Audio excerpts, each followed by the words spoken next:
My name's Alex Sherwin. My father, I'm the son of Martin Sherwin, who started this Oppenheimer journey, I think about 48 years ago, when I was 8, so you can do the math on that. I'm actually, so I'm not just the son of a writer, but I'm the husband of a writer, so I go to a lot of readings. And when Eric asked me to do this intro, I thought, well, a lot of times at the readings, they just read the bio that's on the website, which is great because it has all the information, but I thought, I'm not going to do that. So I'm sure I'm going to leave some things out because I'm not going to do that. So first of all, I want to thank Gail and Amy and Wonderland Books. This is a beautiful store, and we have these wonderful connections to Gail and Amy through Tufts and Eric and my friends, and it's just really serendipitous that we're here and wonderful. And I'm trying to channel Marty, which Eric asked me to do, and I always naturally try to do. And to do that, I think I want to make sure I hit the notes of what's important here today. And first of all is Eric. This was an extremely impressive effort, the writing of this book. I think when the project started, this is an adaptation, as you probably know, of American Prometheus, written by Kai Bird and my father, Martin Sherwin.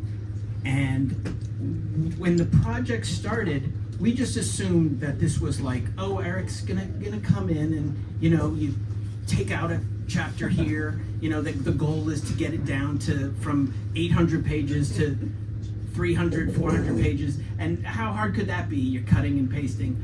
But we could not have been more wrong. Eric approached this like an educator and an academic. And he talked about scaffolding the important information in the book and how important that was to the reader, and being respectful of the reader and being understanding of the reader.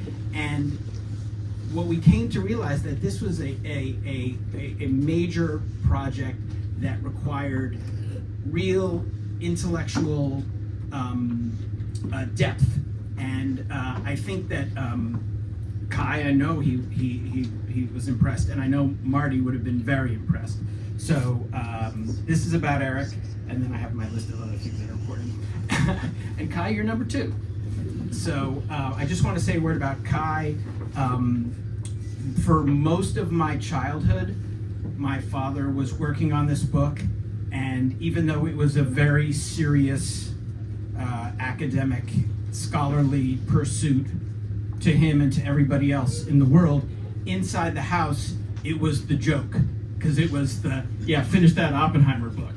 And he was always tappy typing in the attic, and it kind of was the thing that was never going to happen. It was the story of the writer who just like couldn't find the shape, just wanted to keep on doing research, keep on working.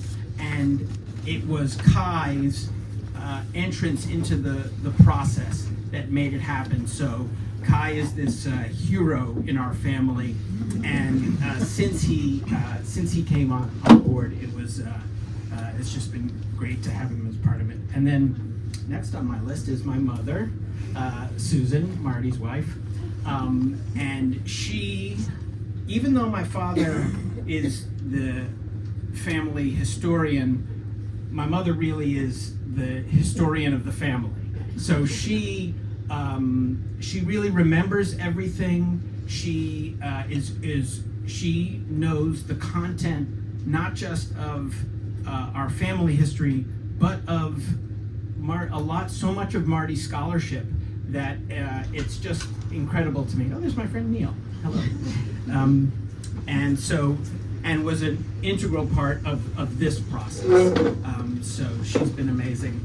And I was thinking of what's a little anecdote I can tell about Marty that connects him and young readers.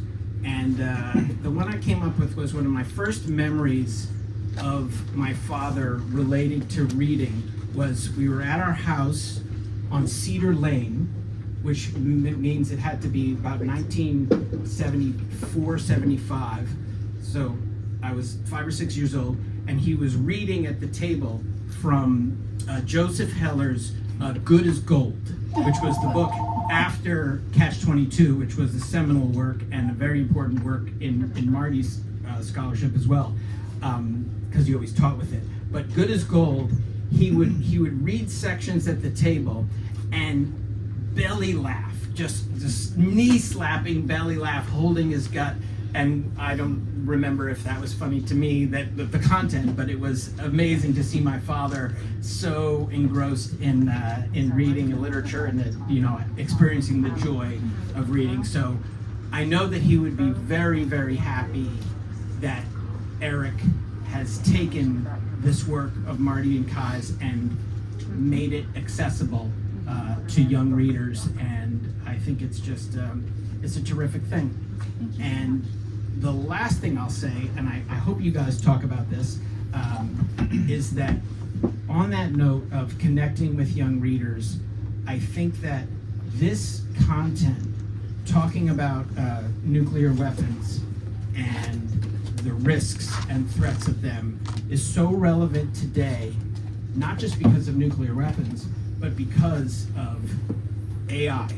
And we're in this world where there's this parallel with the sort of like brilliant people working on something that is potentially so seismic, I'll say. And I think it's a really fascinating connection to make that I'm sure teachers across the country and parents will be helping their kids through it. So thank you again, Eric. Thank you, Kai. Thank you, Gail and Amy. And Alex, thank you so much. Thanks to everybody for coming.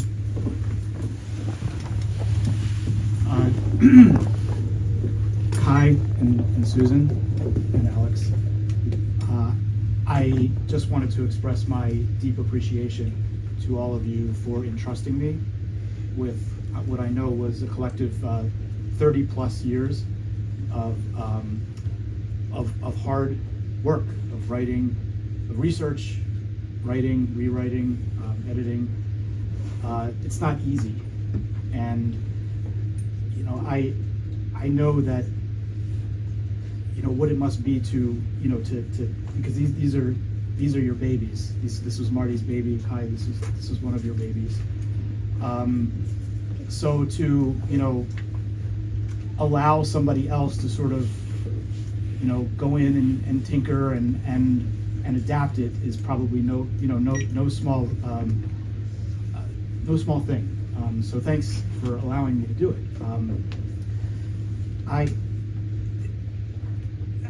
The question people keep asking me this question. Well, why? Why did you want to do this? And the answer is that I think Oppenheimer's story is crucially important for kids, for young readers. It's important on many levels, and there are a lot of ways that I could sort of go with this. But I remember when Marty was on my dissertation committee in 2012, and he first introduced me to American Prometheus, and I read the book. What I came away thinking was, wow, it is amazing that this guy who grew up in an intellectual, progressive, and privileged environment, who went to the ethical culture school on New York's Upper West Side, whose teachers imbued in him the importance of social justice and in doing right in the world, and in making sure that he left the world a better place than when he entered it. How does a person who grows up with that with that seed, and who, is exposed to all of these discussions in his 20s and 30s about the possibility of a different world when it looked like the world was imploding. How does a person like that end up creating or helping to create the most horrific weapon ever known to mankind? And so, that was sort of the question that I wanted to, the answer to that question is what I started with. But I think that it's also important for kids who are coming of age in, as Alex said, in this era of AI, to think about the stakes of what they're doing as they enter their careers, as they sort of go, develop. I see that there are a couple of young readers here in the front row. As you develop what it is you want to do with your lives, and as you think about the careers you want to go into, maybe you want to go into computer science, or maybe you want to go into the development of these new systems that are sort of going to govern the world going forward. What are the implications of those decisions? Because sometimes, like in Oppenheimer, he didn't really know necessarily where his life's work was going to end up taking him. But there's sort of a moral dimension to everything that we do, right? Because everything that we do has consequences. And so, Oppenheimer, this story is about a guy who really got caught up in the maelstrom of the 20th century. And that's why I wanted to write it for young readers, because I felt that was really important for young readers to understand the stakes of what they're going to do in their lives. Eric, did you want to jump in? I'll jump in. I just want to say that you did a terrific job, and I was just, Susan and I and Alex were all amazed at how quickly you were able to do it. And it's a new book. Hello? There you go. Hello? That's better. Okay. So we were amazed at how quickly that Eric was able to accomplish this adaptation. It's actually a new book. There are pieces of it that I recognize from American Prometheus, but to tell the whole story and to tell it in only 200 plus pages, it required a lot of new writing, and you did that just amazingly quickly. And I'm sure Marty, if he was still here, would really be happy with the result. And I should say I was encouraged that when you came aboard to learn that you had been a student of Marty's. So you knew the prime author and as such, and who'd spent 25 years on this whole project. So I want to ask you, what was your first impression of Marty in the classroom? Well, so what's important to know is that Marty and I always worked one-on-one. The person who could answer that question, there are two people in this audience who could answer that question better, would be my wife Rachel and Maureen, who I believe, no, Maureen, you never had Marty at Tufts? I was a bio major. Oh, you were. But what's funny is that my wife Rachel, who's in the back there, she did have Marty in I think multiple classes as an undergraduate. But Marty was on my dissertation committee. Right, so he was one-on-one with you, right? And he was just extremely the level of detail that he provided with regard to content, how meticulous he was in his writing, how exacting everything was, but also how encouraging he was. It made me a better writer and a better historian. I would send him a draft, and almost overnight he would send me a draft back with all of he mailed the draft back to me with marginal comments. And some of them were more difficult to read than others, but right. There were always really soul-searching comments that he would make, But he was a funny guy too, wasn't he? He was very smart and clever and witty, and he was constantly making jokes in our interaction. So he must have been a delight as a dissertation advisor. But He was a delight in the defense. In the defense, I was extremely stressed. Obviously, it's not an easy thing to go through. And I walked in and he was smiling and, he patted me on the back. He said, this is basically just a coronation, don't worry. And I remember Peter was there too and said the same thing. And so he really helped set the tone for that. So coming back to the adaptation, how long, in fact, did it take you to do it? So it took, I think I started writing. It took a while to conceptualize. I spent probably about 6 months conceptualizing. I reread American Prometheus from front to back. After those 6 months, it took me about a month to sort of let it all digest. I spent some time in Rock Creek Park just sort of internalizing. The question was, here's a 750-page book, how am I going to start? Staring at that blank screen in my mind was daunting. From the time I started writing in about April of 22?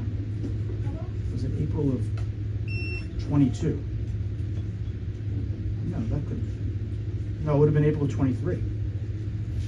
Until I finished in mid-24.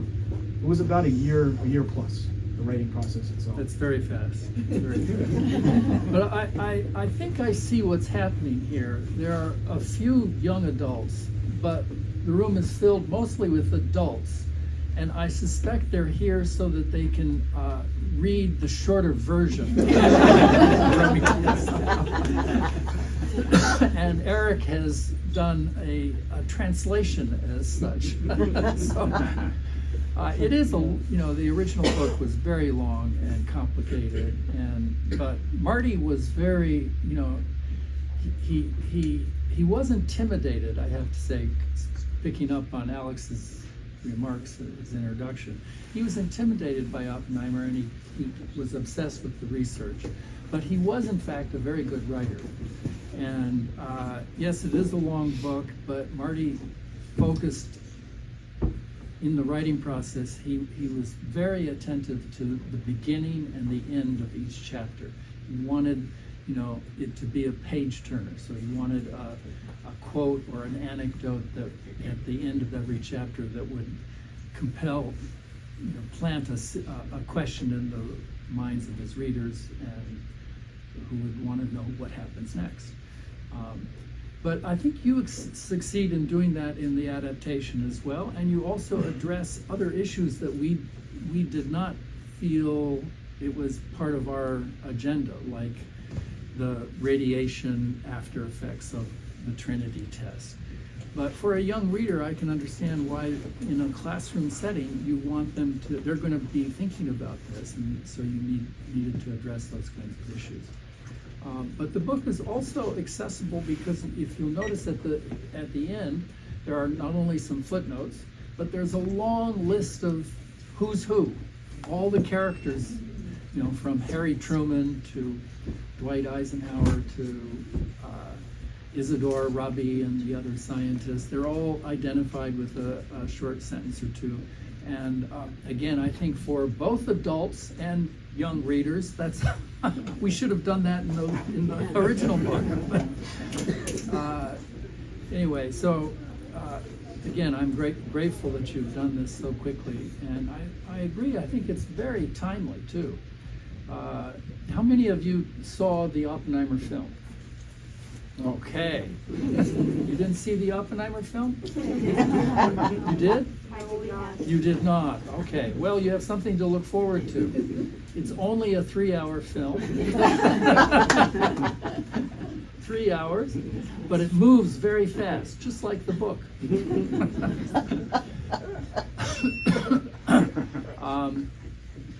Anyway, the film obviously gave a new life to the book.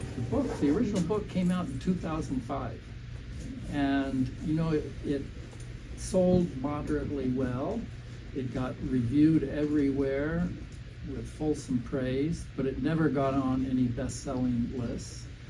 But when the film came out, suddenly it was on the New York Times bestseller list for 8 months. and for many months, #1 there. It was a miracle, is that adaptation in the film format. So, Eric, coming back to the adaptation, can you tell us sort of what you left out, you think? What pained you to leave out? I had to leave out by just the nature of word count, a phenomenal amount of meticulous detail. I remember being a young reader myself, and it was the detail that I loved. It was being able to put myself into a vivid sort of three-dimensional understanding of who or what I was reading about. And you did that so well in American Prometheus. To me, that is what really makes this book one of the best biographies of the 21st century. It was that you get lost in your understanding of not just Oppenheimer, but of the 20th century. So I did not want to lose that level of detail because I felt that was the heart and soul of the book. And so then that was a challenge, was, what do I cut out? How am I going to include this level of detail while not including this level of detail? So I had to leave out a lot of the more in-depth conversations that Oppie had with people in his life. The complicated relationships that I think that the very complicated and nuanced and constellational kind of interactions that he had with people. A lot of that I had to leave out. I had to leave out a real comprehensive discussion of Jean Tatlock, Oppie's truest love, as you classify it, as you describe it. But I didn't want to, I couldn't leave her out entirely. What we had to do is, I had to try to figure out how to, what was her biggest contribution to Oppenheimer's life and experience, and I think that it was that she turned him on to his political activism once and for all.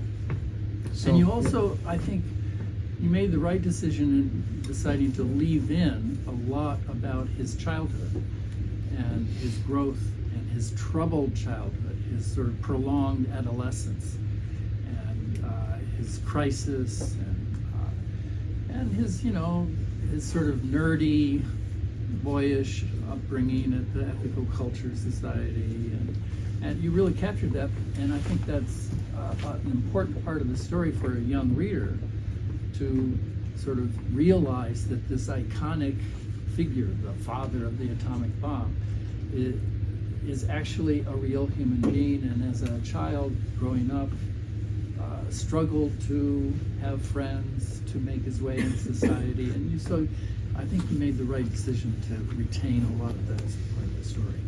Thank you. What was so difficult was, sometimes you read 40 pages or 50 pages, and then you just sort of put the book down. At least I did. I put the book down, and I'm like, oh my gosh, there's some, here's some amazing implication, or some really, really important theme that it took me 40 or 50 pages to understand. A broader macro meaning about Oppenheimer's experience, and some of them were more difficult to sort of define than others. And I think that was the most difficult part of the book, of writing this, was to try to then nutshell all of those broader meanings, and to explain the whys of the importance. Actually, can I read a couple of Sure. examples? What I ended up doing was, once I got to a point where I could define those deeper meanings, I put them in grade boxes in the book. so that younger readers don't have to go through all of that. So it's sort of set off. Yeah, physically. exactly. Yeah. Physically set off. You can kind of see the grayed boxes, but these are the deeper meanings of what I sort of, what I gleaned from reading the book and then wanted to translate. This is after the bombs were dropped on Hiroshima and Nagasaki. 3 centuries of incredible progress in physics and decades of dizzying advances in quantum mechanics had led to the creation of a weapon of mass destruction so horrible it could lead to the end of life on the planet. Though Robert rationalized with himself that the bomb should be dropped to end a brutal war, nevertheless, he had been the instrument of that monstrous creation. Was that the legacy he was now destined to leave behind as a scientist and a human being? What would become of him and the world now that the genie had been released from the bottle? And I remember actually sitting there again in Rock Creek Park being like, man, this is really, really heavy. I mean, this is really heavy. And these were the thoughts and the struggles that were going through the minds of not just Oppie's mind, but the mind of all of the scientists as they went down this road that they couldn't necessarily control. One more example. Let's see. Sort of.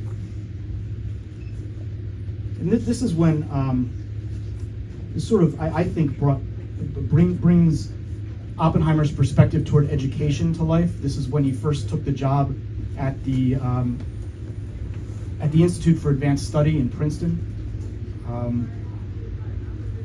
Robert's experience at Los Alamos, and this is after the Manhattan Project, convinced him that scientists couldn't just research and experiment in a vacuum. They needed to think about how their inventions might impact people both positively and negatively. Science and the humanities had to be studied together. If scientists read philosophy, they might think harder about the whys and what ifs of what they were doing. If they read psychology, they might better understand how others could use their inventions to control or manipulate others. If they read history, they might understand how their discoveries could change the nature of war and peace. With quantum mechanics exploding so rapidly, scientists had to keep asking the hard questions about what their work might create and what it might destroy. And when I had read these 50 or 60 pages about his experience at the Institute of Advanced Study, bringing in all of these people from all of these various walks of life, I'm like, man, that just is exactly in line with my philosophy of education. That we really need to be educating people in a 360-degree way. We need to get rid of the stovepipes between the different subjects that so often cram down people's throats at school. Oh, exactly. And this is why Oppenheimer was a good scientist. It was because he was also a humanist who loved to read poetry, to write his own poetry. He loved literature. He loved to read the novels of Ernest Hemingway and the poetry of T.S. Eliot. And Marty and I argued in the book that he was particularly a good quantum physicist because he had the imagination to ask these sort of unheard of questions, precisely because he was interested in more than just science. He was interested in the sort of philosophical questions that we all face as human beings. How do we understand the world that we live in? How do we understand the physical world, but how do we relate to each other? He was all about everything. He was a polymath, and that was precisely why he was particularly good at this very mysterious science that was brand new, that is still mysterious, quantum physics, that explains the world. But it's a crazy theory. It's absolutely nuts, but it's true. And Oppenheimer, he was the perfect sort of prophet for this new science, precisely because he was a polymath in that way. Yeah, and that's to me that's really what resonated, about him as a human being, was that he was just so brilliant. and the multi-dimensional brilliance, being so good at so many different things. Although I think Leslie Groves said that the one thing he wasn't good at was he didn't know anything about sports. That's true. Or maybe he didn't play piano because his mother tried to make him play too much piano as a kid. But he had such a deep appreciation for music, and he knew so much. I mean, he could just his knowledge about music history. Where he could. I remember there was one section where you were talking about. He knew all of the composers and everything that they composed. I mean, and the context in which they were composing. Really, an uncommonly brilliant person. But also, socially, he could be very patient with complete strangers on the street who would come up to him knowing that he was a famous man, and he'd be very patient and lovely with them. And yet, when he was in the presence of men in authority, he could actually be rather obnoxious and kind of impatient and rude. And this makes him a very complex human being. He sometimes acted against his own interests as such, but he was very gentle and patient with his students, and that's sort of an endearing thing to learn about. So let's come back to the book again. Physically, it's really a beautiful production. It's filled with photographs, many of which were taken from American Prometheus, but you found your own photos too to illustrate various things. And you managed also to, I think, have some full-page reproductions of Oppie himself, but in the text of the book itself, you scatter photographs. Tell us a little bit about the photo research. That must have been difficult and expensive. So it wasn't as expensive, thanks to you, actually, it wasn't as expensive as I thought it was going to be, because you connected me with the J. Robert Oppenheimer Memorial Committee, and they have possession of all of Kitty Oppenheimer's photographs from when Robert was a little child all the way up through the Manhattan Project and then beyond into his later life. So the photographs that you had included in the original, I had to re-secure permissions for them, but the folks at the committee were really, really helpful in just, I explained to them what I was doing. Obviously, I was working with you on American Prometheus. They were very, very generous and allowed us the access. Some of the others we paid for, but we had a photo budget, and so I think that there were 4 or 5 that we bought from Getty Images. Really beautiful images of Robert at different stages. One of which is he's sort of, I guess it's in Berkeley. Is it in Berkeley, or maybe it was in Princeton? And he's sort of sitting up on a countertop in his classroom, and his students are next to him. And I thought that really sort of brought to life. He wasn't the kind of person to just sort of stand up at the front of the classroom and lecture. He was all around, and he he was in many ways seemed like a co-equal with his students. Except for when they challenged him.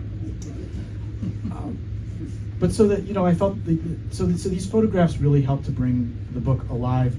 I would have liked to have seen maybe a few more full page bleeds, but the ones that they put in there, like the image of the Trinity test, I thought was spectacular, and I thought that it really complemented the description of the Trinity test that you so deeply elucidated.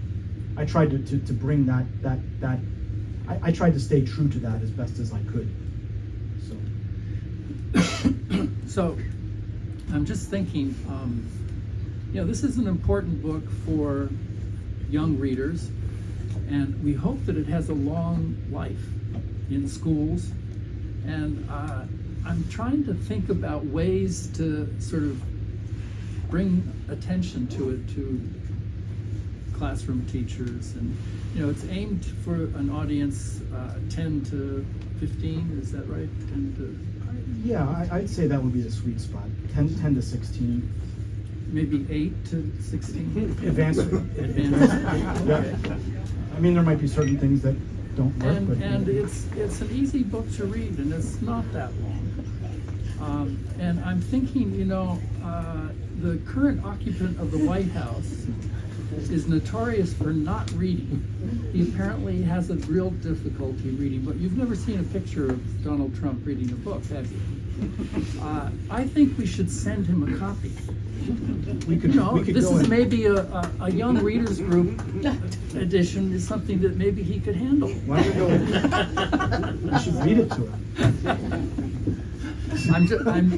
I'm being facetious, but only half so. I mean, I think that would be great. I mean, I don't know how he would react to to some of the discussions on communism, for example. Maybe he'd learn something Maybe he would. about the nuances. All right, so we've gone on for about 40 minutes. There must be some questions. Yes, sir. Yeah, well, that was the question I was going to ask. And hi, Alex. Good to see you. I thought in American Prometheus there was a lot of conversation, a lot of discussion on communism, anti-communism movement, which I'd like you to address. I mean, I can sort of figure where Marty was coming from, but I think that must have been a choice you all decided to make. And then to what you just said, how did you address that in the young adult version, and to what extent was that a part of this book, the children's version? So it was one of the most difficult things to write. Yeah. Because a lot of I approached it with the idea that a lot of young readers are not going to know what communism is necessarily, and it's something that I felt needed to be explained. I felt like not only did it need to be explained as a concept, but it also needed to be explained as how it is perceived. How other people define communism, and how other people, like for example, there were some quote-unquote communists in the 1930s that were really just social democrats who were flying the American flag, in the front of their house. They didn't necessarily see themselves as communists, but they aligned themselves with CPUSA, the Communist Party of the United States, in a time when it really was looking like capitalism could be challenged. And then there were some communists who really were communists and who wanted to align with the Bolsheviks and further the revolution here in the U.S. And I needed to explain all of those differences and nuances, which I did, and I think I did a pretty good job at it. It took me a long time.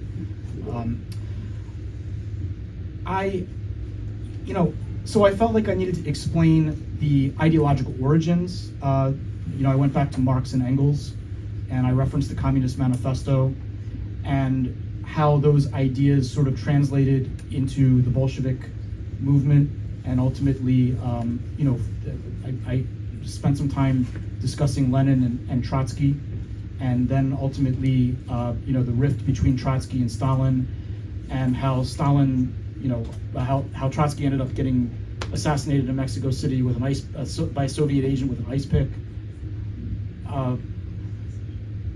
And then I felt like it was important to talk about Stalin and the brutality, the evolution of Soviet communism.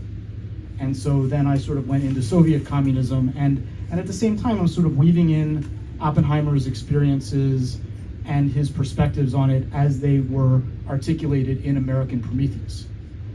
So there was a lot there, and I spent a lot of time on it, and I'm hoping that, I felt like I needed to explain it to myself, because a lot of these concepts are really, really complex. And so in the process, I learned a lot, but I'm hoping that younger readers, are not just, come away from this book not just having a one-dimensional understanding of communism, but understanding not just the concept, but then how it's been used and how it's been used to manipulate others. Yes, you had a question?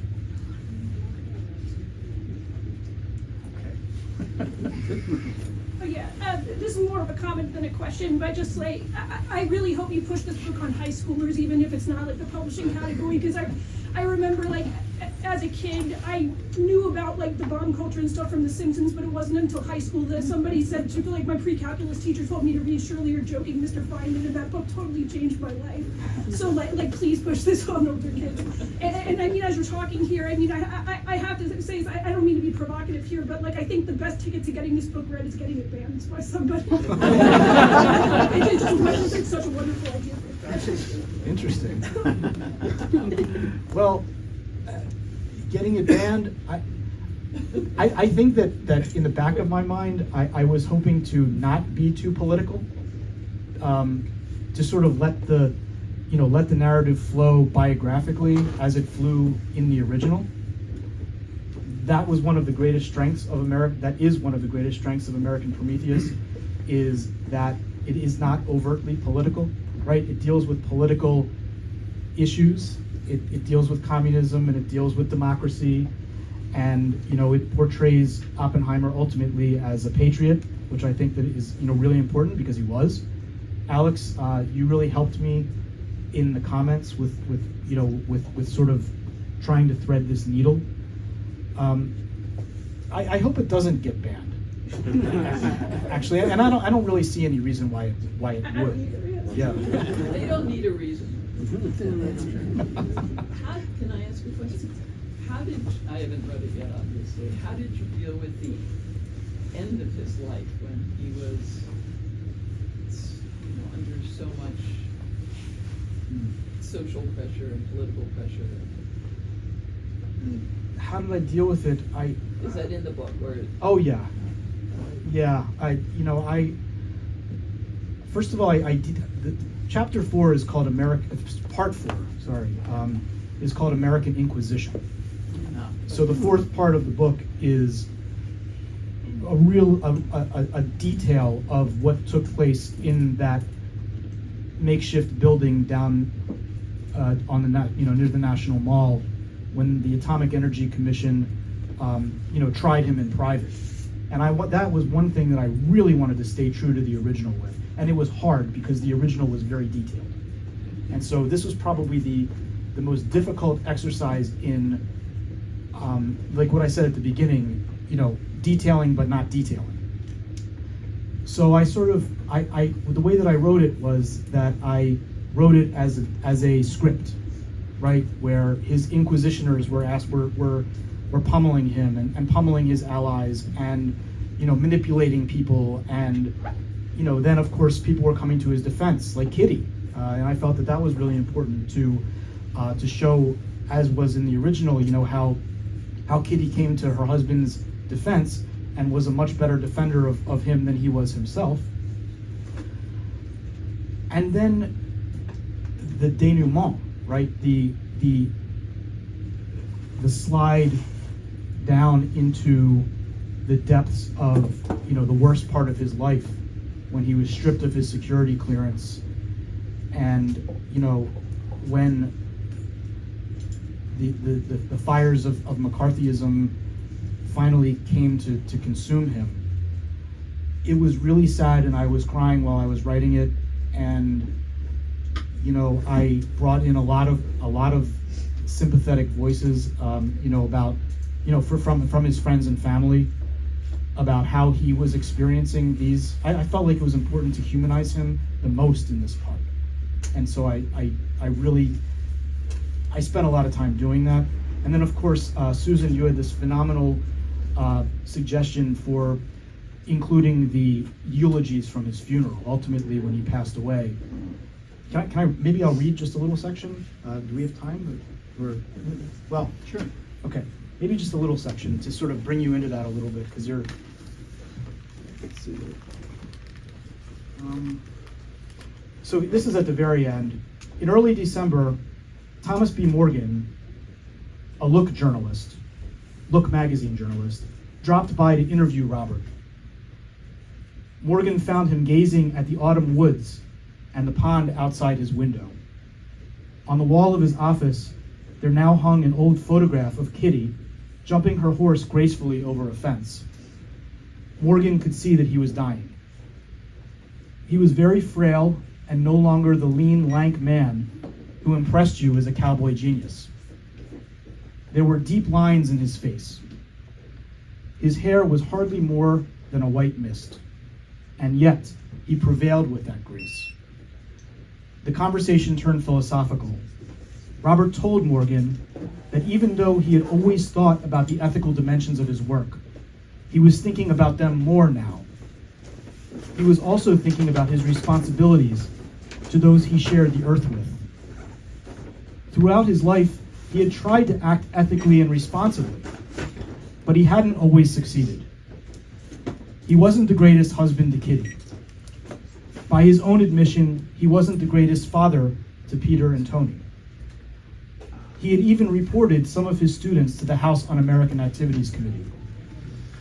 At times, he was stubborn, arrogant, callous, and disrespectful toward those who loved and respected him.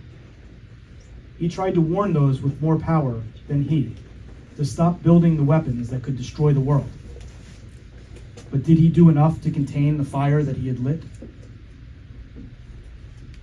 And that was the level of emotion and detail that American Prometheus gave us. And I felt like I needed to really get in there, so, yeah. Peter, you had a question? I have three questions. Three questions. Pick your favorite one. The first one, well, my favorite one is this your first young reader's book that you've written? But that's right, then I'll ask third. The second one is in the beginning you talked about how somebody with that kind of ethical upbringing could produce the most horrific weapon in history. I'd like to hear you reflect on that. And thirdly, given the threat of nuclear war that we're living with again, greatest threat since the Cuban Missile Crisis, what are the lessons for young readers in understanding, making sense out of the current situation? So the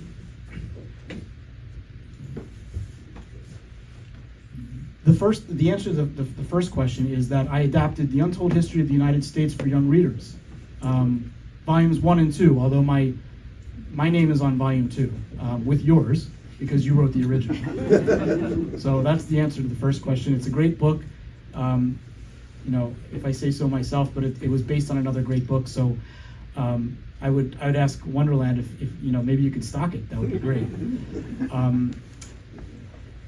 The second question was, you're asking about how Oppenheimer got to this point where he's creating, and was sort of his perspective on what it was he was creating, what it was he created.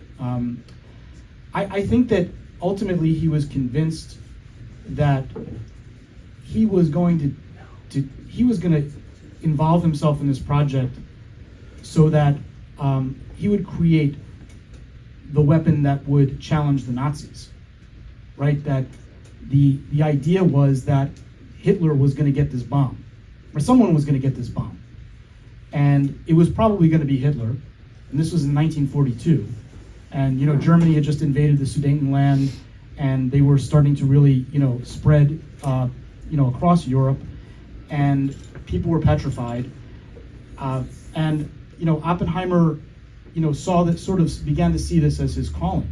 That here's something after decades of insecurity and depression and uncertainty about where his life was going to lead, he finally found his purpose. So he was convinced that what he was doing was his patriotic duty to the country that his parents had immigrated to. That said, he knew from the very beginning the potential of what the bomb could do. In fact, I think it was when Edward Teller came in to the lab in Berkeley and said, hey, we could build a hydrogen. We could build I don't know if they referred to it as a hydrogen bomb at the time. It was a super bomb. We can build a super bomb, something that an atomic bomb could just sort of be the fuse for. And there was this discussion of whether or not it might actually be something that could light the atmosphere on fire. And at that moment, he's like, "My gosh, we've got to explain this. We have to make people understand the potential." So he went to the home of Arthur Holly Compton in Michigan, way out in the Michigan wilderness somewhere. I guess he had like a fishing lodge or a hunting lodge. And he explained to Arthur Holly Compton what Edward Teller had explained to him, and what he was beginning to understand, that the potential for this thing. And Arthur Holly Compton looked at him and said, "Well, maybe it's better to accept the slavery of the Nazis than to draw down the final curtain on mankind."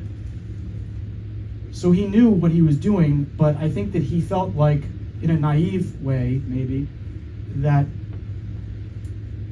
if the United States was going to, if it was going to happen, the United States should get it. The United States should potentially use it if they needed to against the Nazis. And then the rest of the world will understand how horrific this thing is and work together to ultimately not make any more of them. And I mean, Szilard, Einstein, Enrico Fermi, other émigré scientists understood that was very naive. They understood. Naive. So I think that's why he did what he did. But Eric, he didn't use it against the Nazis. And why did he continue this after they knew that Germany wasn't developing a bomb, For and that Germany had actually even quit the war? For that same reason, because I think that he was so far into it by then, and he believed that the bomb had to be tested, and the world needed to see what it was, and that's why he continued working on the Manhattan Project. That's why he didn't stop then, like Joe Rotblat did, right? Joe Rotblat at that point said, "I'm out of here because I'm not. This is not morally acceptable." Yeah. My question is essentially tied to his third question. So. Oh, I forgot about the third question. Sorry. Well, I'm going to re-ask it. Yeah. So as a middle school humanities teacher, I plan to use this book next year in my curriculum, and I'm wondering, what is your educational vision for this? What would you like young people, what connections would you like young people to make between Oppenheimer's story and the world in which they live today? I think it goes back to what I said at the beginning. It's important to understand the ethical implications of everything that you do. Everything. I mean, everything that we do has some kind of an impact. And we're living in another time of maelstrom, where we don't necessarily understand the implications of everything that we're going to do. And it's very difficult for the human mind to keep up with these kind of developments. But I guess what I would say is, if I was writing a curriculum module for this, is to get kids to put themselves in Oppenheimer's shoes, and have them think about what those possibilities might be, almost in like a flowchart way, like a visual way. Put it up on the board. Action, reaction, right? Cause and effect. I think that would be really important. The sort of the thinking about what you don't necessarily know at this moment, those things that could ultimately be the results of the work that you're doing.